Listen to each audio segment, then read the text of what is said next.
Hello, everybody. I'm John from the MTG Thoughtcast, and I'm here as well to share one of my own super quick deck techs with you. One of a personal favorites of mine as for Reanimator. We're going to be covering a Araumi of the Dead Tide. So this is Araumi of the Dead Tide. She is a uncommon legendary creature from Commander Legends, and her whole focus is doing a Reanimator, but using the Encore mechanic from that set originally. A lot of cards from that set just naturally came with Encore on their person. But Araumi was very special is that she was able to provide Encore to other cards that didn't naturally have it. This led into a deck strategy that could be super utilized very well in being able to essentially reanimate or clone massive amounts of copies of creatures all at once based on how many opponents you have. The core of the deck focuses on two main aspects: filling a graveyard and encoring out creatures that have relevant into the battlefield or death triggers, as Encore sacrifices the tokens if they haven't already died through combat. We do this by using a combination of cards that help fill our bin faster. Out of the Tombs from the Necron Commander deck, Altar of Dementia, Milling Ourselves, Flayed One, and Stitcher Supplier also do milling. Looting card draw effects like Windfall, Careful Study, Factor Fiction, and Oracle of Tragedy, along with Chart a Course and Cephalid Broker. These are effects that give us card draw, but also allow us to selectively put things into our graveyard for reanimation. Final Parting and Milliken are also very useful for this as well, even though they're not inherently card draw. Tutoring a specific card to the graveyard and milling ourselves as it provides mana are also very efficient. My secret sauce for this deck is actually Glimpse the Unthinkable. You can target anybody with this kind of card. So for 2 mana, you can mill yourself for 10 cards to put a bunch of creatures into your graveyard. And now, what are we looking to put into our graveyard? Well, we can start at the bottom with utility creatures like Solemn Simulacrum, Plasmancer, Mulldrifter, Floating Dream Zubera.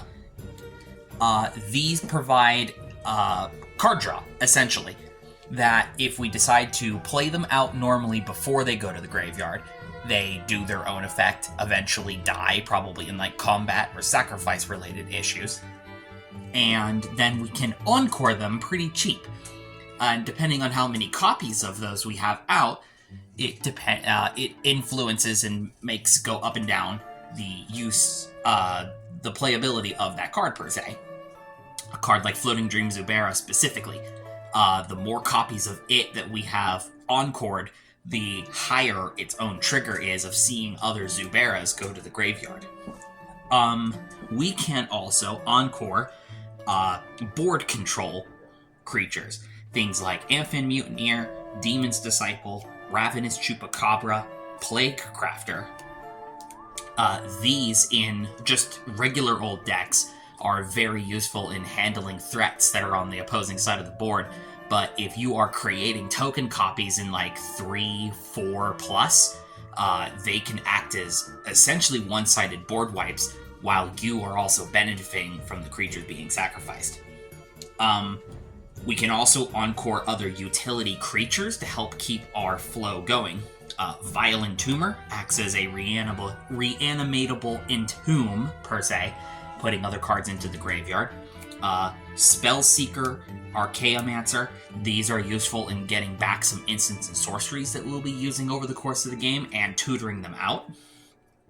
Paragon Drake, to untap mana, which these would be the like massive top end cards that you either want to reanimate with other animation spells or to encore, doing stuff like Meteor Golem and Junji for permanent removal and permanent resurrection. One of our big finishers of the deck, Grey Merchant of Asphodel, because every token is going to see the same devotion number. So for however many Grey Merchants you get, they all see each other, and you can easily kill somebody with just a Grey Merchant.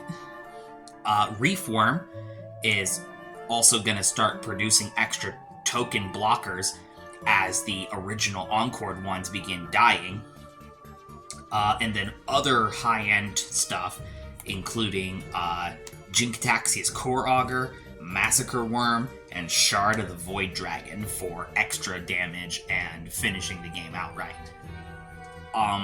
But one of the easiest ones to just basically pull anything out of is Body Double.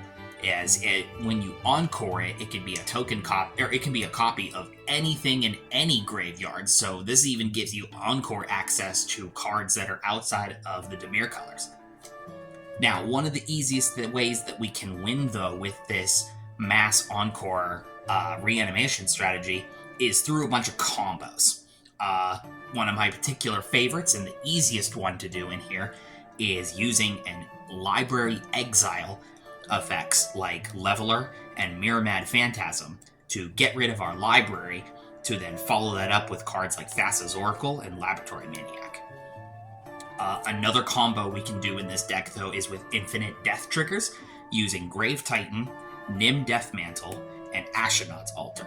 This makes a loop of a Grave Titan that continually goes to the graveyard and then also pops out zombie tokens. Not a combo per se, but freed from the real, enchanted onto Araumi allows us to do Encore more than once each turn if we have the mana permitting.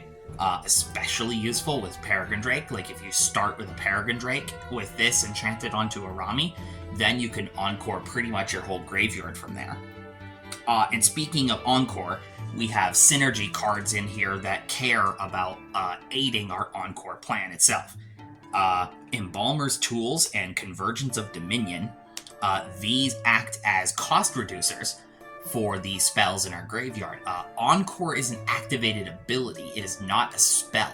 So these kinds of cards that drop the cost of those abilities essentially let us cast our creatures from the graveyard for cheaper.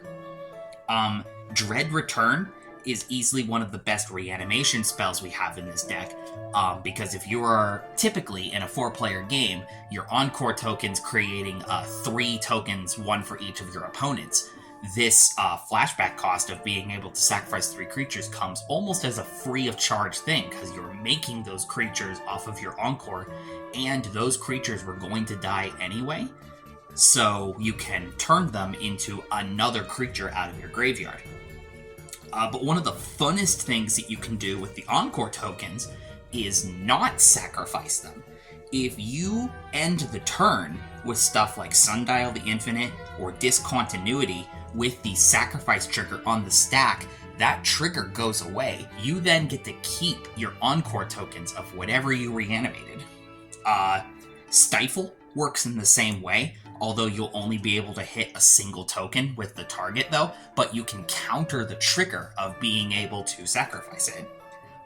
If the tokens also get phased with something like March of Swirling Mists, the same rule applies. If they are phased out, they no longer have a trigger to sacrifice, and you can keep them into your next rotation. So that is kind of overall the entire Encore package. The rest of the deck is basically filled out with what you would be considered like standard staples as far as reanimator decks are concerned.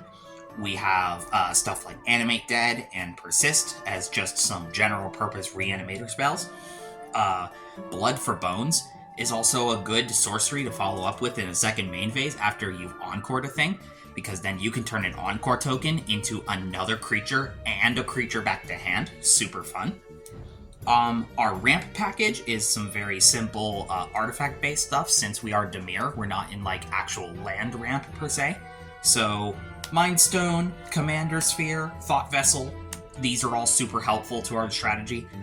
Notable shout out to Wayfarer's Bauble, as since Araumi needs cards in the graveyard to exile as part of her ability, any forms of like artifacts or even fetch lands like Evolving Wilds and Terramorphic Expanse, the things that go to our graveyard while producing mana for us is essential to the strategy.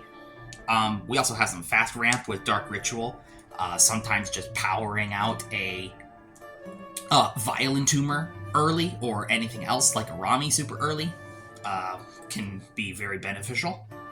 Pitiless Plunder is very fun in here as well, since we're killing a lot of tokens. Being able to turn those tokens into treasures is super helpful. And then general purpose aid to the deck. Since we're doing a big graveyard thing as well, we're throwing a wander in here, so like if this ends up into the graveyard, give all of those tokens that you're encoring flying.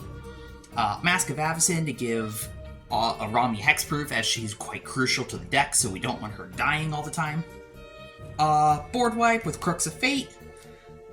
Feed the Swarm for some targeted removal. A little extra card draw that doesn't care about actually going to the graveyard, like with Phyrexian Arena and Night's Whispers.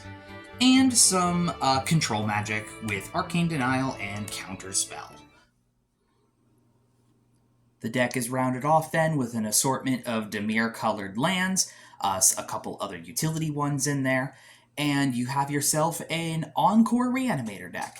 I hope you've enjoyed this quick synopsis at one of my own personal favorite Reanimator decks. If you're interested to view a full gallery of all the other cards with with more time to actually read them, I have a write-up in the Brewery channel on our Discord, link in the description box below if you'd be interested to join us there.